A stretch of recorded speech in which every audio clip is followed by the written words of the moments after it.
Hi, my name is Catherine and I have multiple sclerosis. I've been suffering with the MS hug for some time. I developed it somewhere around December of 2019, and it's been a daily issue. I have a constant squeeze feeling around my rib cage, like someone's just kind of pushing in, and I get occasionally really sharp, really intense pains as well. Those generally don't last more than a couple of hours, occasionally only a few minutes. I get them mostly in the lower region personally, but I also do get them up here. And I also, because of the hug potentially and the MS, had some breathing pattern difficulties with my breathing, where I was really using my neck to breathe instead of expansion through the ribs. So I want to talk about physical therapy sort of things that I've done and the exercises that I personally use in mobility that I use to help with my MS hug. I'm going to show a lot of things, so some of it may be applicable and more useful to you than other things, depending on where and in the chest it is. I want to quickly just talk about what MS hug actually is. So obviously it occurs because of brain or spinal cord damage and signals and all of that. If you have MS and you have MS hug, you probably already know this. But really what's happening is the intercostal nerve innervators that come into those intercostals muscles, which are those muscles between your ribs. Those ones are where we're having dysfunction, and that's why you get that squeezing feeling, or even like chest pain. It can feel like really stabbing chest pain, heart attack. I had really severe chest pain presentation early on as potentially kind of early symptoms of some of my MS. So let's talk about the exercises. So the first thing is side bending is extremely important for the intercostal muscles. They really get involved in side bending. Now, not down here, right? This is more of the obliques, external and internal. We want really more up in this region, so it's really more bending up in here. So a little exercise.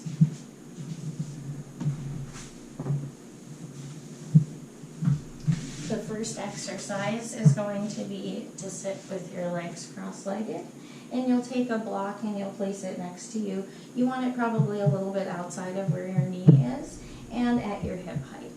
If this position is not comfortable, you can really sit some other way, like this or like this, or even potentially on a chair with something like another chair next to you, so that you don't have to worry about discomfort to the hips or legs. You're going to take your hands and you're going to put them behind your back or behind your head. You can either interlace them, or I just sort of set them apart. And you're going to really wrench your elbows backwards. And when you do that, not only are you pulling your elbows, you really are thinking about squeezing your shoulder blades together. Okay? As much as you can. I have quite a lot of range that I've developed over some time doing all these kinds of exercises. So your range may not be that great. It may only be here when you're trying to pull backwards. That's fine. So you pull back as much as you can, trying to think about opening the chest, lifting a little bit through the breastbone and sternum area. And then holding that position, we're going to contract just in the upper part, so not leaning down here, but just in the upper part, and you're going to try and touch your elbow down onto the block. So keeping open here, touch the elbow, and up. If you can't make it, and it only goes here, that's fine. And notice how I also look up towards my top elbow. That helps us not to do this. So looking up as you go, up as you go. And I'll do 5 to 10 reps, and then you do the same thing on the other side.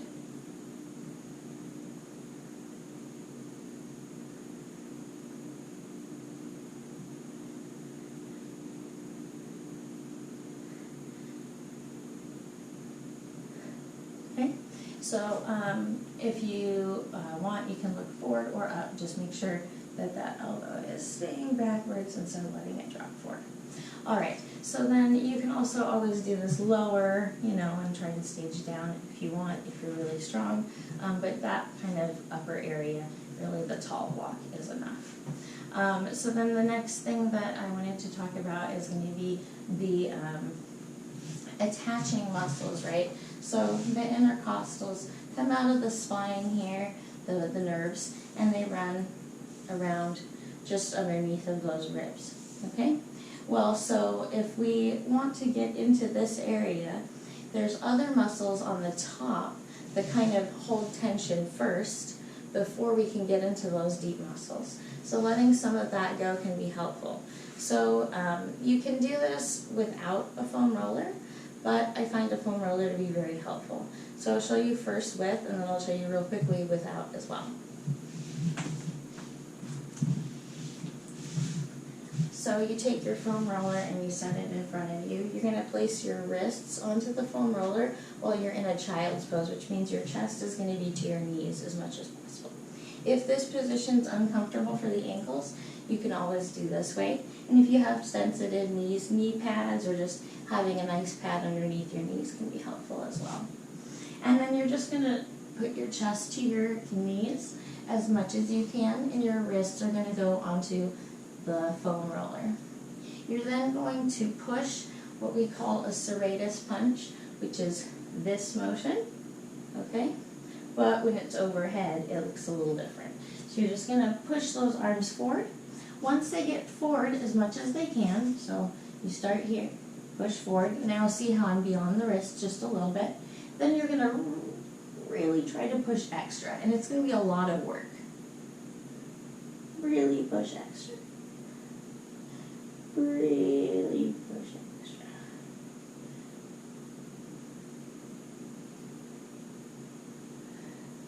So I started with it here, and I ended with it about here. That's a pretty decent amount of extra length. Yeah? Okay, so those are really helpful as well for me. And then the other thing, so this is kind of getting into more of these lower areas. And then we want to kind of move up, right, because that higher hug is also an issue. So, let me set this over here.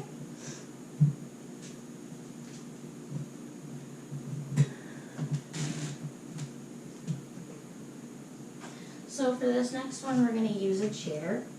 And I find this to be very helpful for getting into multiple areas. So I'm going to show you this really quick. You're going to start with your hands onto the chair behind you.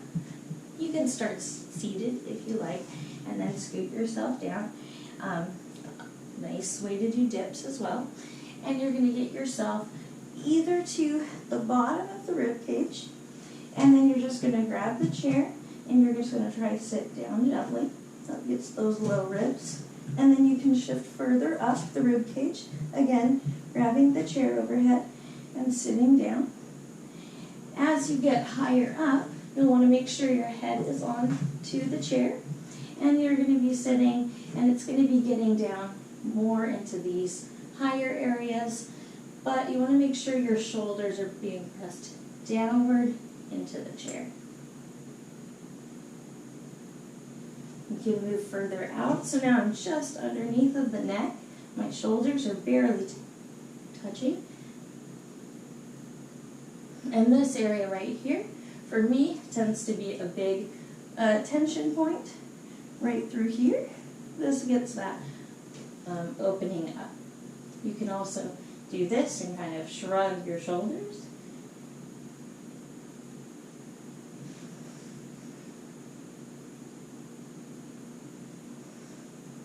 Back down, shrug, back down, sit.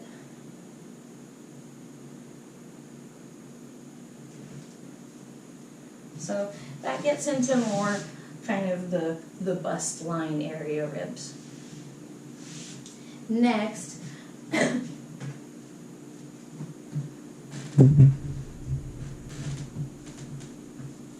want to get into these very top area. So that's involving the shoulders. So I'm going to show a couple of variations on this. Yoga balls are great for this particular exercise, but lots of other things like stability work and things like that. So if you don't have one, they're pretty cheap. I do recommend you get one. So for this, quite simply, we're going to lay our back onto the yoga ball, placing the feet flat onto the ground. Mine's a little bit deflated, so you might be slightly higher props. That's okay. If your hips are flat line, that's fine, but we don't really want to be pushing them a ton. So you can scoot yourself forward if your hips are too high up. Then from here, the hands are going to go out to the side.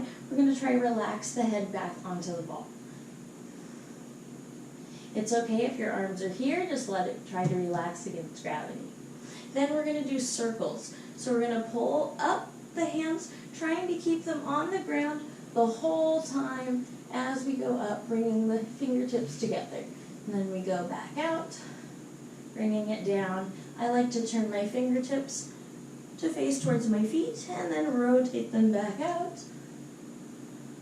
At the top, we're really trying to pull the elbows to face up towards the sky.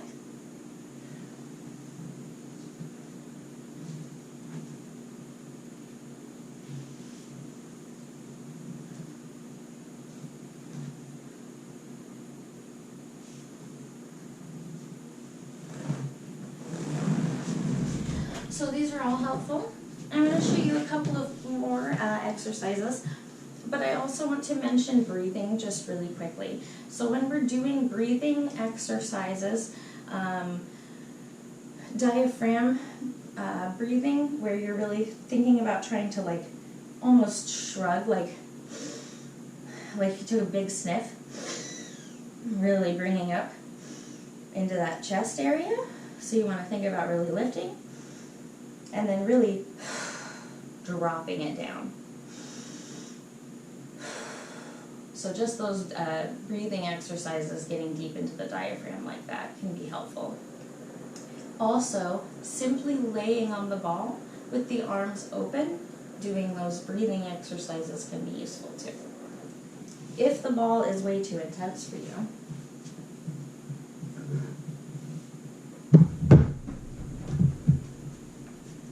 a foam roller can also be used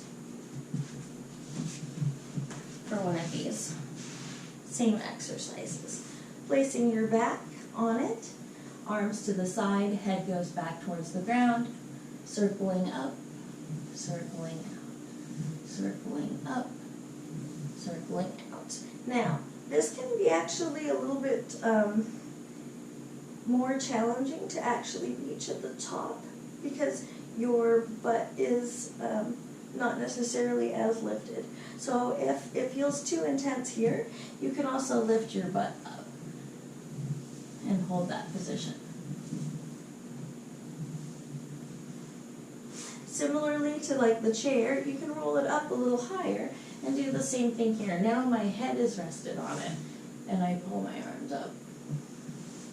And at the very top here, you're going to feel a stretch that goes through this pec minor into this chest area that helps open through the sternum, bringing blood into this area of the chest.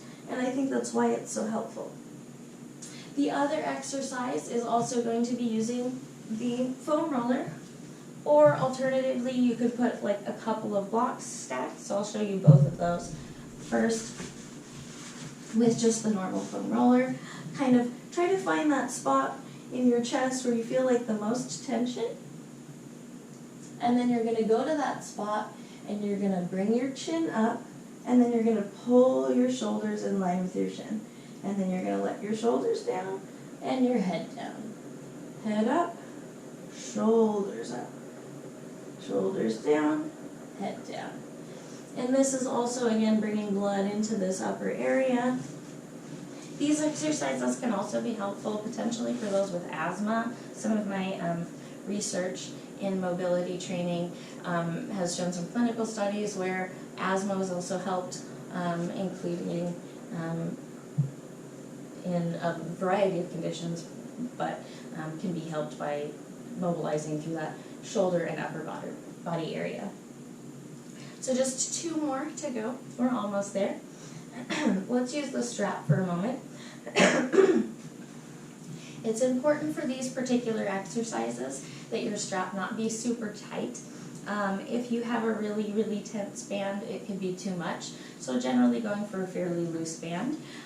We're holding it kind of loosely so that you've got more to work with. So the first exercise is for our rotator cuff area, because our shoulders really do so much to pull at this upper rib area and to keep blood flow and things that can kind of massage the nervous system a little bit and help calm those nerves down. So if you take a band and you hold it at about shoulder width and you squeeze your elbows really tight into your ribs and you just pull the band apart as hard as you can. Pull the band apart. So the motion is like this, which is not necessarily easy to do even with no band. If you've never really practiced this before, you can start with just no band at all, and then adding just a little bit of resistance into the motion to help. Do be sure that the elbows stay in. There's a tendency to want to flare the elbows out as you pull, because that makes it a lot easier. The next band work one is to take one behind your back, and then the other one is going to grab the strap over the top of your head and just working on pulling your arms apart and up, apart and up. And you may need the strap like pretty long and wide, and that's okay. Apart and up, apart and up. And then when you get to the back, just doing a little bit of a curl and a little bit of an arch. And as you arch, trying to pull this one down towards the ground, a little bit of a curl, a little bit of an arch pulling down towards the ground. You can also bring your shoulders around in a circle.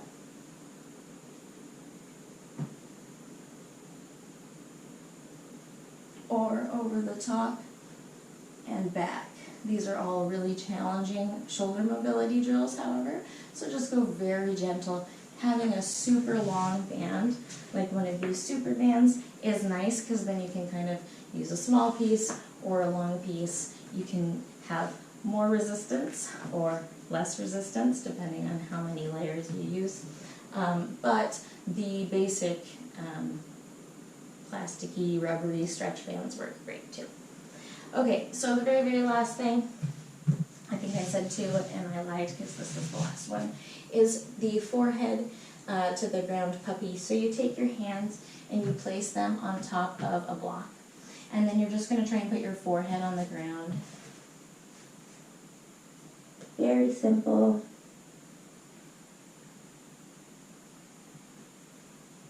And it's important anytime we're doing a chest down with arms up motion that we do a little bit of that serratus punch.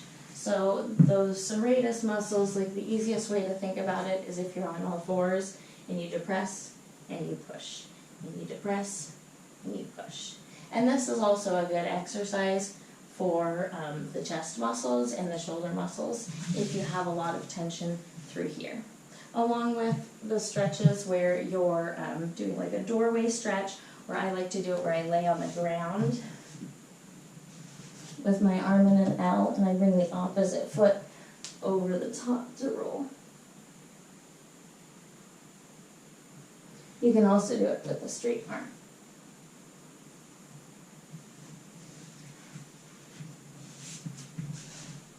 So essentially all of this is to open the chest and thoracic regions, getting them mobilized and stretched, which helps the muscles relax. If you do this, I would say 3 times a week, your hug symptoms hopefully can go down. That's what kind of has been my thing. If I go more than about 3 days in a row without doing anything, my body starts to tense up again more, and I start to have more hug issues. So really just try and keep that mobilized and open. I do a little bit of, circling of my upper body and stuff fairly often just to try to keep things loose and avoid excess tension. All of that, I still am also medicated, but medication is not enough to handle it all on its own. So the exercises really have been a game changer for me. I also need to show, because I totally forgot to do it earlier, the with blocks instead of a foam roller version is the exact same idea here, that you lay your ribs on and circle or push your butt up.